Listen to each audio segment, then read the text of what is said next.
Our Lawn Care, back with another video, and today I'm going to be giving you guys kind of a crazy story time. So around last month I went out and purchased over $400 worth of yard signs, and here's the yard signs if you guys wanted to see. I obviously can't show my number, but if you wanted to see, here it is. But back to the story, I was extremely hyped. So what do you think I did? I started placing the yard signs everywhere, and this led to me unfortunately getting to know an old bitch. Just kidding. But this lady told me to take my yard sign off of her property immediately. So I'm like, hey, if it's on her property, I might as well go get my yard sign, because I'd rather not her throw it away anyway. So when I arrived to her property, I walk up to my yard sign, and it seems to be laying just flat on the ground, you know. I don't really know where the stake went. I just came and I saw it laying on the ground. So I pick it up, and as I'm walking to my car, I notice it smells like dog poop. And I was currently walking in the grass, so I just moved from the grass to the sidewalk. So I get to my car, I'm putting my yard sign in my back seat, and I notice it smells like shit. So I flip the yard sign over, and lo and behold, there's piles of dog shit on the yard sign. And I know you don't care if you're the regular viewer, but the yard sign was already like halfway in my truck, or not the truck, in my back seat. So with the two fingers I had holding the yard signs, I used all of my force to chunk it out of my truck. But for the rest of the story, you guys are gonna have to tune in to part 2. Did the yard sign successfully make it out of my truck? You're gonna have to wait and see. But like always, like, comment, and subscribe if you like content like this. But for a part 2, I'm gonna need 50 likes. But enough of me talking. Let's get to the podcast and me mowing. You have to be him before you can be him. You can't just pop this by training and doing push-ups and knocking people out. I'm the champ. No, you have to be the actual champ. Your conduct, your lifestyle have to be the champ before you actually wear the belt. Maybe that's better. Yeah. You have to be the champ before you can even wear the belt. You have to be him before you can be him. What's the best advice you ever got from a champion before you? I don't know, most of them, the advice they gave me about life and stuff, they said you have to live your own life. Because you can't live your life like me. I can't live my life like you, you know. And we're just all different. And some of them say, take care of your money, you know. They regret about that. Right. What do you think is your biggest superpower right now? Like your biggest strength? I think it's me, who I am. My essence, my existence. When I'm no longer here, it doesn't no longer exist. Mm-hmm. How do you want to be remembered now? Just remember, it doesn't matter how. Yeah. You know how many thousands of years are gonna go by once I die? It no longer matter. No one's gonna remember then, yeah, a couple dozen years, yeah. You have a moment where you get to share your final 3 truths with the world. You get to announce it on your podcast, or you get to write this down. And these would be 3 lessons. The only 3 things people would be able to remember you by are these 3 final lessons that you would share with the world, what I like to call the 3 truths. What would you say are your 3 truths? If I had more time, I could be even better than what I am. And if I had more time, I could probably right through all the wrongs that I did. And if I had more time, I could love spending time with my kids, my grandkids. Those are great. And what lessons would you share with the world that you would want them to have for their lesson from you? That we all have to live our lives to the fullest and fulfill our lives. Yeah. Our life fulfillment. Whatever your life is, you know, this is what most people's problems are in life. They didn't fulfill their life fulfillment. Who they're supposed to be. Yeah, who they wanted to be. What were they focused on?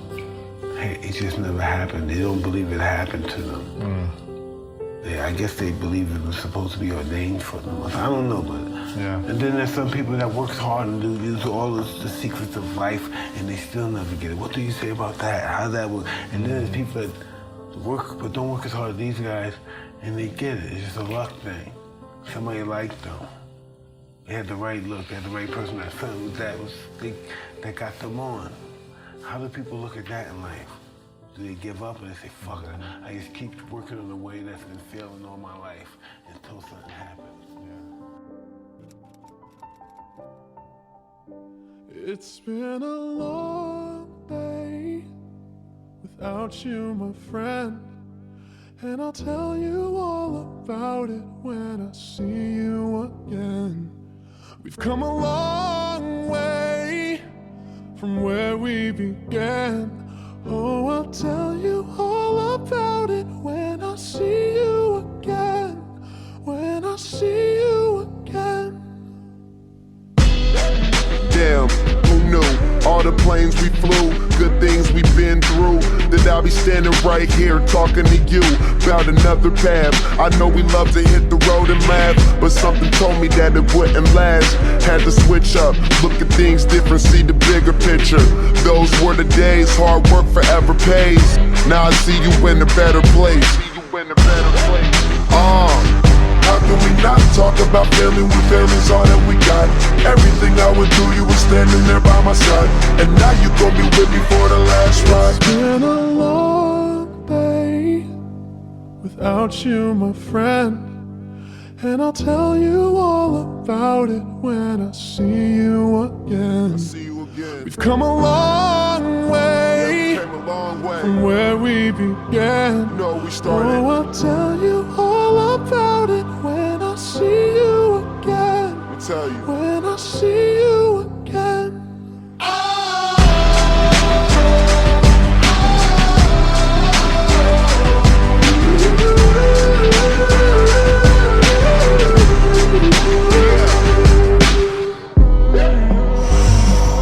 First you both go out your way and the vibe is feeling stronger. What's small turn to a friendship turn to a bond, and that bond will never be broken, the love will never get lost.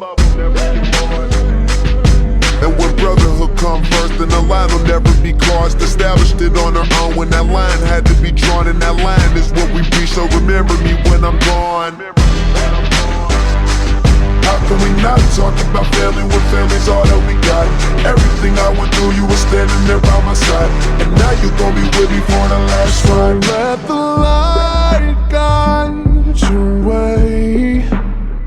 Yeah. Hold every memory as you go, and every road you take will always lead you home.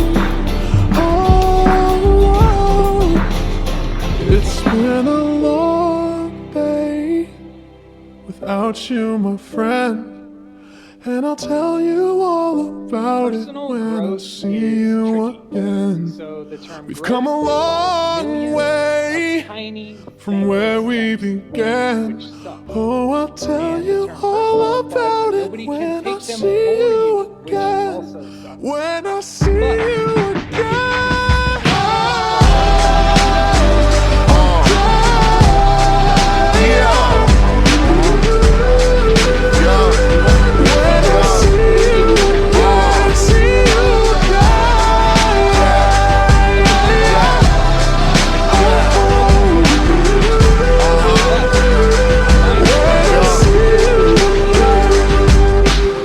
Business days and a credit card.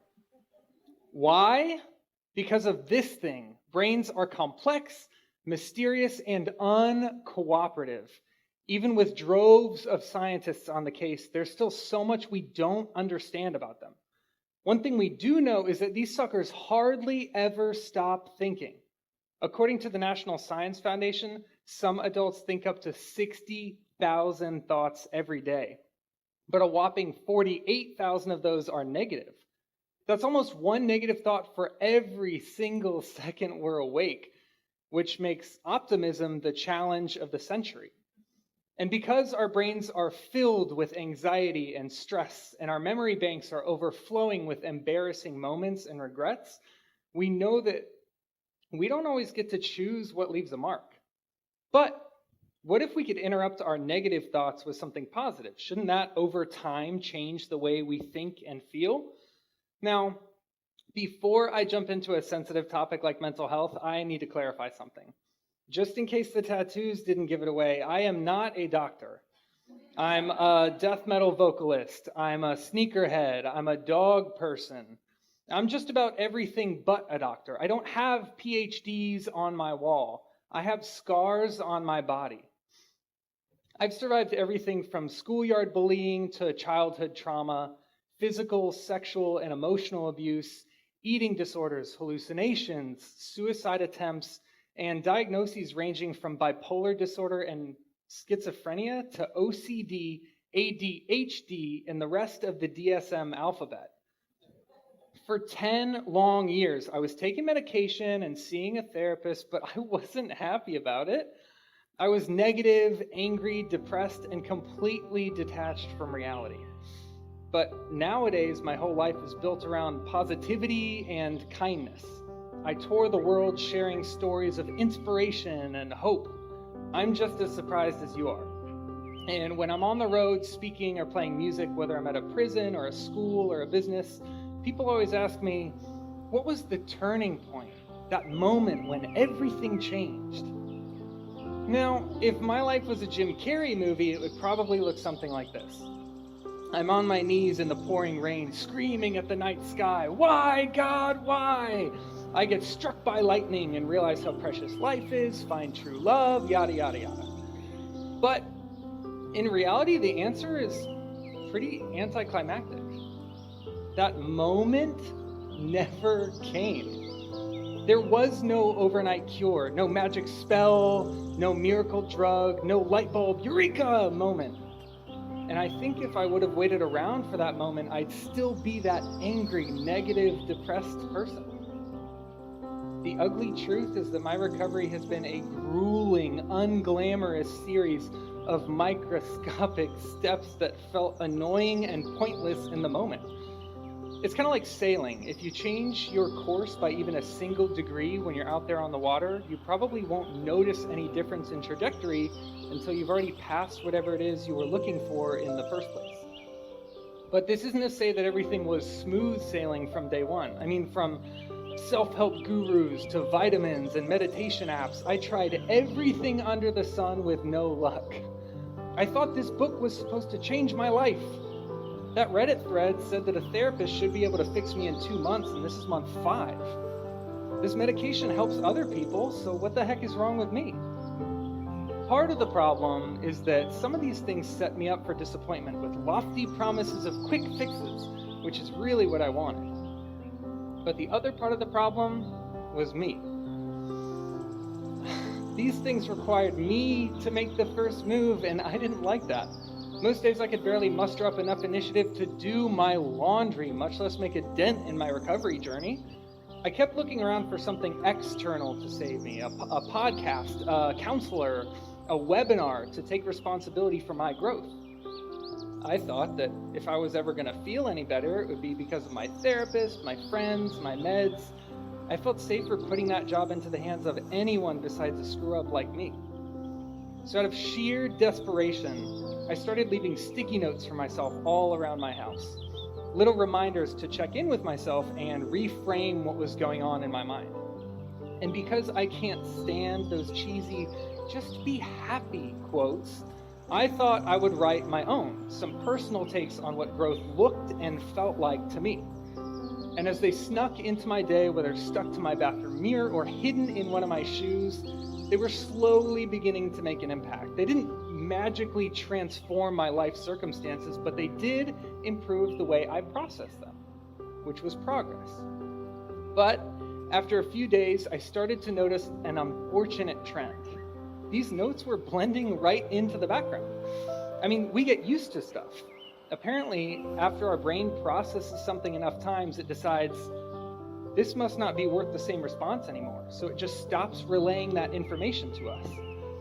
This is a psychological phenomenon called habituation, and it's a classic example of our brain prioritizing efficiency above our own will. Have you ever wondered why you don't notice the sound of the air conditioner until it turns off? You can thank habituation for that. And to be honest, I was pretty frustrated with my brain for not cooperating with me. I mean, after all we've been through, here I am trying to do my brain a favor. And my biggest roadblock is me? I wanted to see what would happen if habituation didn't have a chance to take hold. If a brain didn't see that message coming, then hopefully it wouldn't have time to brace for impact. So on the day before Halloween back in 2017, I decided to text a message I needed to hear to 32 of my friends. I said something like, the second half of today could be great, even if the first half kind of sucked. The past and the future are totally separate things. And as the responses rolled in, I couldn't believe my eyes. One person said, "Whoa, I really needed this. I'm crying in the closet right now because my boyfriend dumped me. How did you know?" Another person said, "Whoa, I really needed this. This morning was fine, but I'm super nervous about my job interview on Thursday. How did you know?"